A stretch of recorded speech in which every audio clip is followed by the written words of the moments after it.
ગુજરાત યુનિવર્સિટીમાં જે બનાવ બન્યો છે તેવું જ સુરત વીર નર્મદ દક્ષિણ ગુજરાત યુનિવર્સિટી દ્વારા પણ આ પ્રકારની ઘટનાઓ ન બને તે માટે તકેદારી રાખવામાં આવી રહી છે।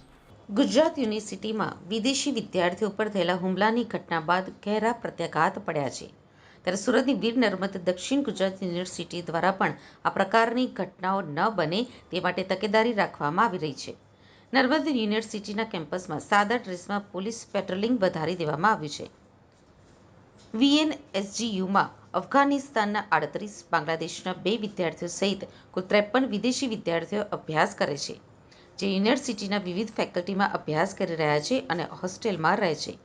યુનિવર્સિટીના કેમ્પસમાં આવી ઘટના ન બને તે માટે પોલીસ દ્વારા ખાનગી વસ્ત્રોમાં પેટ્રોલિંગ હાથ ધરાશે, તેમજ જો કોઈ આવી ઘટના બને તો વોટ્સએપ ગ્રુપમાં મેસેજ કરી જાણ કરવા માટે વિદેશી વિદ્યાર્થીઓને સૂચનાઓ પણ આપવામાં આવી છે। કુલપતિ ચાવડાએ કહ્યું કે કોઈ અનિચ્છનીય ઘટના ન બને તે માટે મોનિટરિંગ કરવામાં આવી રહ્યું છે। આવતા જતા તમામ લોકો ઉપર ધ્યાન રાખવામાં આવી રહ્યું છે। પોલીસ દ્વારા પેટ્રોલિંગ કરવાની સાથે સાથે કડકમાં કડક પગલાં લેવાની તૈયારી પણ કરવામાં આવી છે અને સંકલન પણ કરવામાં આવી રહ્યું છે। ગુજરાત યુનિવર્સિટી અને સુરત શહેર માન્ય પોલીસ કમિશનર સાહેબના નેતૃત્વની અંદર એમની ટીમ અને આપણું વહીવટી તંત્ર જરૂરી મોનિટરિંગ ટીમ અને સાદા ડ્રેસની અંદર પોલીસ વ્યવસ્થા તંત્ર ગોઠવીને આપણી યુનિવર્સિટીની અંદર 53 જેટલા વિદેશી વિદ્યાર્થીઓ અભ્યાસ કરી રહ્યા છે।